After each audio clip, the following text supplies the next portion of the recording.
Hello student, स्वागत है आपका। जय हिंद, वंदे मातरम।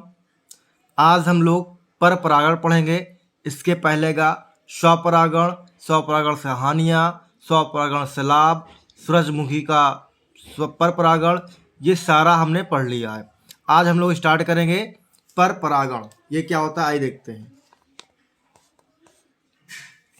तो देखिए, पर परागण में एक पुष्प के पराग कण, ठीक है, एक पुष्प के पराग कण उसी जाति के दूसरे पौधे के पुष्प के वर्तिकाग्र पर पहुँचते हैं। यहाँ पर दोनों पुष्पों दो अलग अलग पौधों पर लगे होते हैं, चाहे वो एक लिंगी हो या दो लिंगी हो, ठीक है। द्विलिंगी पुष्प में यह सामान्यतः पाया जाता है। तो ये हो गया आपका पर परागण हो गया। आइए अब नेक्स्ट देखते हैं इसमें क्या बताया गया है।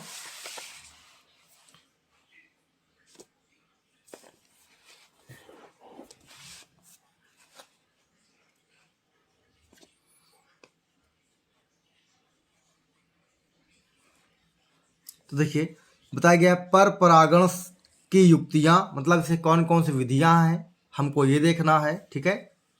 तो आइए देखते हैं। पौधों में स्वपरागण को रोकने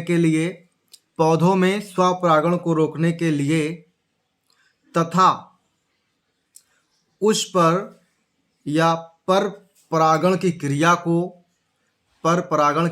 को सफल बनाने के लिए निम्न विधियां हैं, अर्थात कई सारी विधियां हैं। आइए देखते हैं। फर्स्ट ऑल ऑफ कौन सी है? एक लिंग है। कौन सा बच्चों?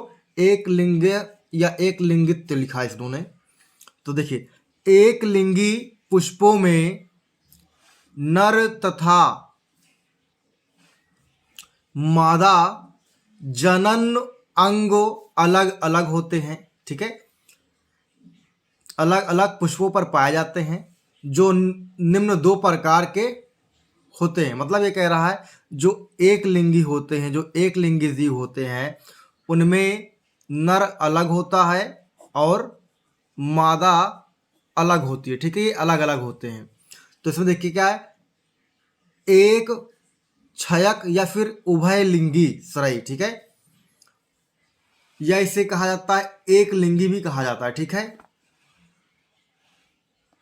तो देखिए, जब नर तथा मादा पुष्प एक ही पौधे पर लगे होते हैं तो इसे एक क्षयक कहते हैं, ठीक है। एग्जाम्पल आपका लौकी, कद्दू, खीरा, मक्का, अरंडी, एरम आदि, ठीक है। फिर यहां बच्चे ने कुछ नोट लिखा है, आइए देखते हैं। नर पुष्प शीर्ष की ओर, मतलब टॉप पर, ठीक है। कहाँ होता है बच्चों? टॉप पर। और मादा पुष्प नीचे की ओर लगे रहते हैं। जो आपका नर है ये सबसे ऊपर होता है और मादा वाला पुष्प कहाँ होता है बच्चों? नीचे होता है। इतना अंतर होता है, टॉप पर होता है और ये बॉटम में होता है, ठीक है, अर्थात नीचे। चलिए, दूसरा है इसका द्विक्षयक या एक लिंगाश्रयी, ठीक है, या इसे द्विलिंगी भी कहा जाता है। तो आइए देखते हैं। जब नर तथा मादा पुष्प दो भिन्न भिन्न पौधों पर लगे होते हैं तो ऐसे पौधों को द्विक्षयक कहा जाता है। इसका एग्जाम्पल है पपीता, भांग, केवड़ा आदि, ठीक है। अब नेक्स्ट है इसी का स्वबंधता, ठीक है, या स्वबंधता मतलब सेल्फ स्टेरिलिटी। आइए इसको देखते हैं, नेक्स्ट पेज में है ये। देखिए, स्वबंधता की ये है, ये क्या आपका स्वबंधता है, ठीक है। तो देखिए इसमें, यह वह दशा है, यह वह दशा है जिसमें एक पुष्प का निषेचन, जिसमें एक पुष्प का निषेचन उसके ही पराग कणों द्वारा नहीं हो सकता, उसके ही पराग कणों द्वारा नहीं हो सकता। ठीक, तो एग्जाम्पल है झुमुकलता, आलू, तम्बाकू इत्यादि। ठीक है, इसका कहने मतलब है जैसे ये पौधा है, ठीक है, और इसमें जो है परागकण लगे हुए हैं आपके, ठीक है, तो ये इसी के परागकण इसी को निषेचन नहीं करेगा, इसी के परागकण इसी को निषेचन नहीं करेगा, इसे क्या बोलते हैं, स्वाबंधता कहा जाता है। चलिए नेक्स्ट टॉपिक है आपका स्वादूषण। ठीक है, स्वादूषण, तो इसमें समझिए, कुछ पौधों में जब उनका परागकण उसी पुष्प के वर्तिकाग्र पर पहुंचने से, उसी वर्तिकाग्र पर पहुंचने से विष का काम करते हैं, जिससे पुष्प तुरंत सूख या मर जाता है। ठीक है, उसे क्या बोलते हैं, स्वादूषण कहा जाता है। एग्जाम्पल क्या, आर्किड्स, एग्जाम्पल क्या, आर्किड्स।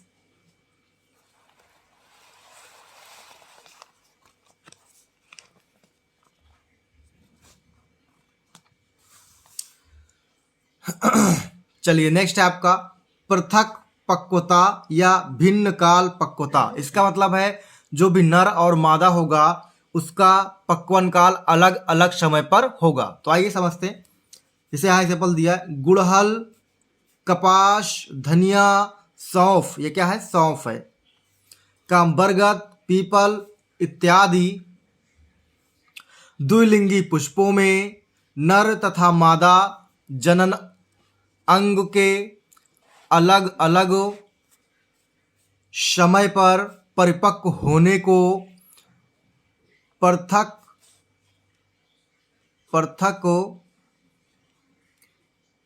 पक्वता कहते हैं। इसका पर परागण कीटों द्वारा होता है। ठीक है,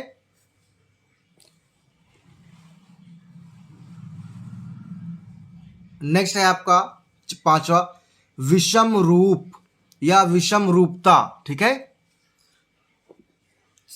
तो कुछ पौधों में परागकोश तथा वर्तिकाग्र के स्थिति के आधार पर पुष्प 2 या 3 प्रकार के होते हैं, जैसे पुंकेसर अलग अलग हो, जैसे वर्तिकाग्र की लंबाई या वर्तिकाग्र भी लंबाई में अलग अलग होता है। इसका एग्जाम्पल है प्रिमरोज। क्या एग्जाम्पल बच्चों, प्रिमरोज, अलसी और ये कूट फल, ठीक, और इत्यादि, ये आपके हो गए। आइए अब नेक्स्ट देखते हैं,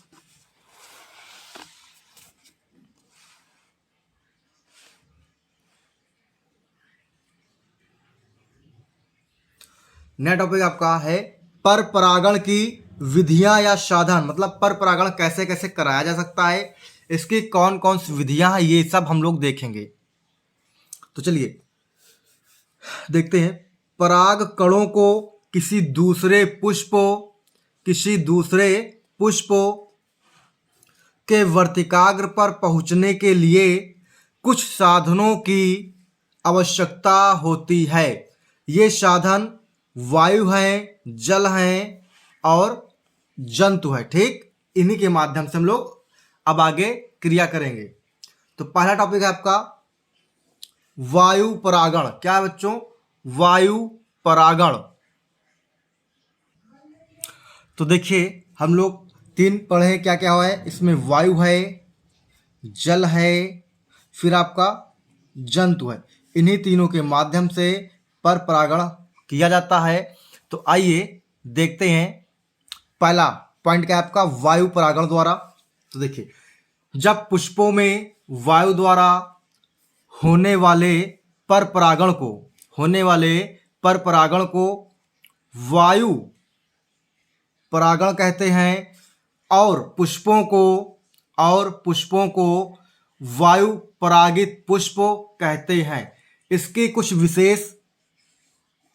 विशेषता निम्न है। ठीक है, इसकी कुछ विशेषता निम्न है। तो आइए देखते हैं कौन कौन सी विशेषता है।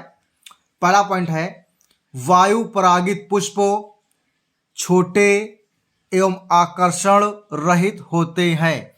मतलब ये है इसे किसी की आवश्यकता नहीं है, इसलिए इसमें आकर्षण कम होता है और पुष्प छोटे होते हैं। यही बात है। ठीक है, नेक्स्ट दूसरा पॉइंट, वायु परागित पुष्प प्रायः एक लिंगी होते हैं। ठीक है, एक लिंगी इसलिए होते हैं क्योंकि ये भैया एक ही पौधे में होते हैं, तो ये उड़कर मादा पौधों के ऊपर जाते हैं। ठीक है, उड़कर मादा पौधों के ऊपर जाते हैं। ठीक है, फिर आगे देखिए, ये पुरानी पत्तियों के ऊपर निकलते हैं। मतलब इसका कहने का है जो पराग कण है आपका, ये किस पर निकलता है? पुरानी पत्तियों के ऊपर ही निकलता है। एग्जाम्पल बता रहा कौन कौन सा पौधा ऐसा है, जैसे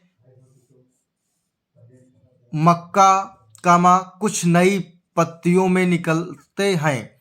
ठीक है, जैसे मक्का कुछ नई पत्तियों में निकलते हैं, और एग्जाम्पल पॉपुलर, इनमें सब में पुरानी पत्तियों में निकलता है। ठीक है, तो आइए तीसरा पॉइंट देखते हैं।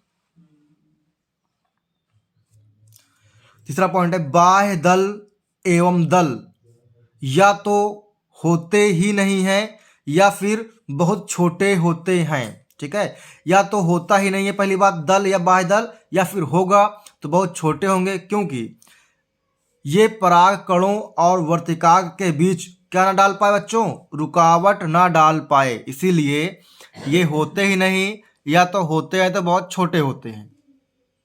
चौथा पॉइंट, पराग कोश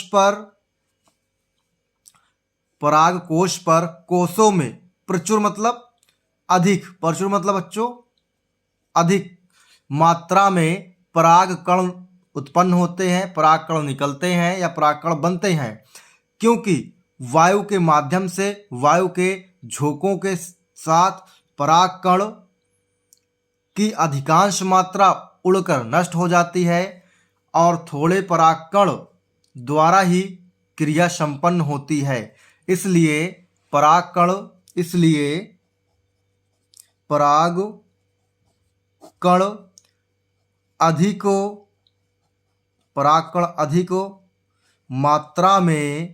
अधिक मात्रा में उत्पन्न करने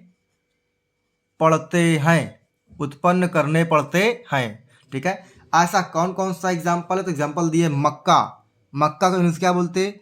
जियामेस। इसमें कितने पराग कण निकलते हैं बच्चों? तो देखिए 2 करोड़ पराग कण निकलते हैं। ठीक है, 2 करोड़ पराग कण निकलते हैं, लेकिन अधिकतर पराग कण क्या हो जाते हैं भैया? नष्ट हो जाता है वायु में उड़कर। ठीक है, वायु में उड़कर नष्ट हो जाता है। तो आइए देखते हैं आगे क्या लिखा गया है। तो देखिए ये 5वां पॉइंट है, पराग कण छोटे शुष्क व हल्के होते हैं, जिस कारण वायु में आसानी से उड़ सके। अगर पुष्प क्या होगा? बड़ा होगा और उसको गीला होगा, भारी होगा, तो हवा में उड़ नहीं पाएगा, और जब उड़ नहीं पाएगा तो क्या होगा बच्चों? वायु परागण नहीं होगा। ठीक है, तो क्या होगा? वायु परागण नहीं होगा, इसलिए क्या होता है? ये छोटा होता है, सूखा होता है, हल्का होता है, और वायु में आसानी से उड़ सके। एग्जाम्पल यहाँ बताया गया, ऐसा कौन सा एग्जाम्पल है? जैसे चीड़, कैसे? चीड़ के पराग कण। चलिए अब है 5वां है, पुंकेसर लंबे और पतले होते हैं, जो पुष्प के बाहर निकले होते हैं और आसानी से वायु के साथ उड़ जाते हैं। एग्जाम्पल इसका है पॉपुलर, घास, ताड़ इत्यादि। ठीक, ये इनके सबके क्या होते हैं? पुंकेसर ऐसे बाहर निकला रहता है, क्योंकि इसी में परागकण लगे रहते हैं। और जब ये बाहर निकला रहेगा, पतला रहेगा, तो इसमें जब हवा चलेगा तो ये इधर उधर हिलेगा जोरदार, और इसके परागकण इससे निकलकर बाहर उड़ जाएंगे। ठीक है, चलिए एक टॉपिक और कंप्लीट करते हैं, फिर नेक्स्ट वीडियो में करेंगे। दूसरा है आपका जंतु परागण यानी जू फॉइल। ठीक है, पुष्पों में जंतुओं द्वारा होने वाले परागकण को जंतु परागण कहते हैं, और ये निम्न प्रकार से होते हैं। जैसे किसी द्वारा होता है, कीट द्वारा होता है, पक्षी द्वारा होता है, चमगादड़ द्वारा होता है, घोघो द्वारा होता है, ठीक, इत्यादि के द्वारा होता है। तो इनके बारे में हम लोग नेक्स्ट वीडियो में करेंगे। तो यदि वीडियो आपने देखा है यहाँ तक, तो चैनल को सब्सक्राइब जरूर करें और लाइक करें, अपने दोस्तों और मित्रों को शेयर करें, जिससे कि उनको भी पूरी कंप्लीट नोट्स मिल जाए और वो भी अपना परीक्षा में अच्छे नंबर गेन कर सकें। जय हिंद, वंदे मातरम।